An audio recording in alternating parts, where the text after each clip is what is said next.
In addition to all of the experiments that the astronauts take part in on board the International Space Station, there are occasionally opportunities for students on the ground to take part in some of the space experiments as well. One of the programs that does that is Mission Discovery. It's sponsored by ICET and Higher Orbits, and we have Michelle Ham, the founder and president of Higher Orbits and the U.S. director for ICET, on the phone today to tell us more about that program.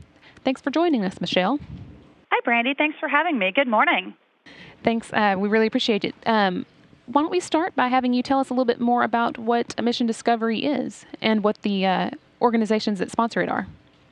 ICET and Higher Orbits are both nonprofits that use space to get students interested in STEM leadership and team building. ICET is a UK-based charity run by Chris Barber that I am proud to be the U.S. director for, and Higher Orbits is something that I've founded here in the U.S.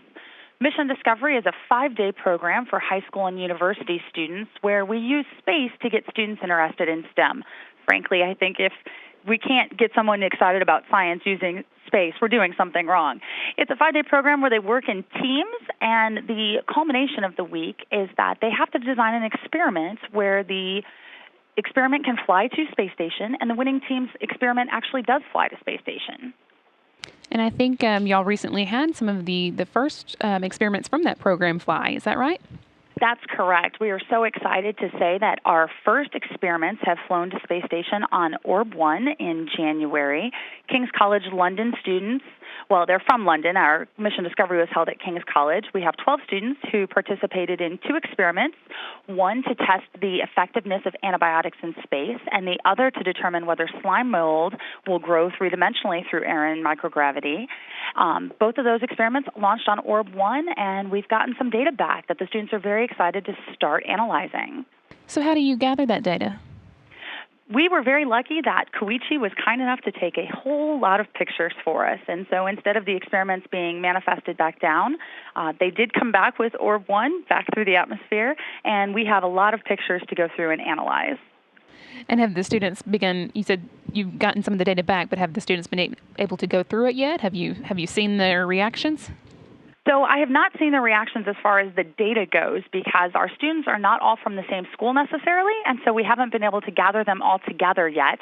But I can tell you that after speaking with the students at launch and after launch, they were so incredibly excited. This was such a life-changing experience for them.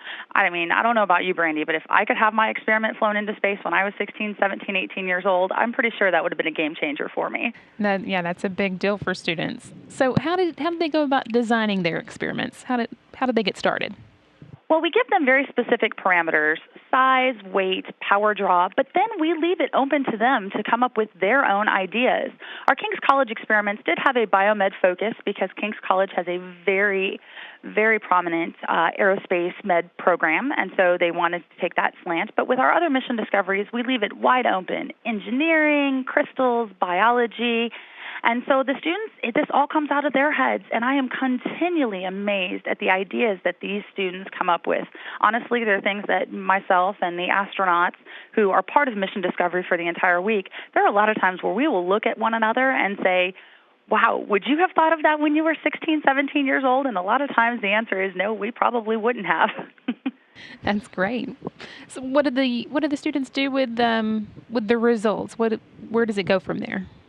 So our goal is for the students to work together to analyze the results, to, again, foster that sense of teamwork, and then to foster the leadership skills that we're trying to help instill in them. We want them to take it back to other schools and present about it. We're not necessarily expecting that they're going to get a Nobel Prize out of their experiment efforts, but we do want them to help excite other youngsters about space and science and technology. Not trying to convince them all to be rocket scientists. I just want to show them that there's a great bunch of opportunities for them at the other end of a STEM education. Well, good luck. I hope that sounds really promising. Now that you've kind of gotten the first set of experiments flown and have gotten to some data back, what's next? Is there going to be another set of experiments going up, or?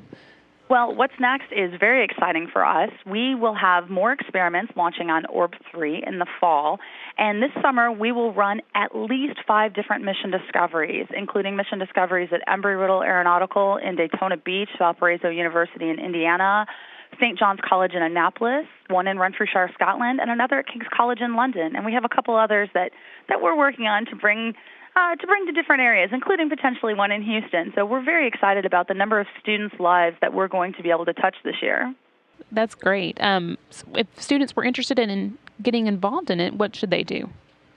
They can check us out on www.mission-discovery.info and take a look. We welcome students on a residential and non-residential basis. So even if there's not one right in your backyard, you can travel to one and stay with us for the week. And it's unique because we do have an astronaut as a mentor all week. And I can tell you firsthand that the students get a great kick out of meeting the astronauts, but I think the astronauts enjoy getting to really know these students pretty well during the week as well. I bet they do. Well, thank you again for joining us. That sounds like a really awesome program, and we're excited to learn more about it. Let us know. We'll check back in, I'm sure, at some point and find out what the students learned from this first round of experiments and what's coming up on the next round. Sounds great. Thank you so much, Brandy. You have a great week. You too. Thanks.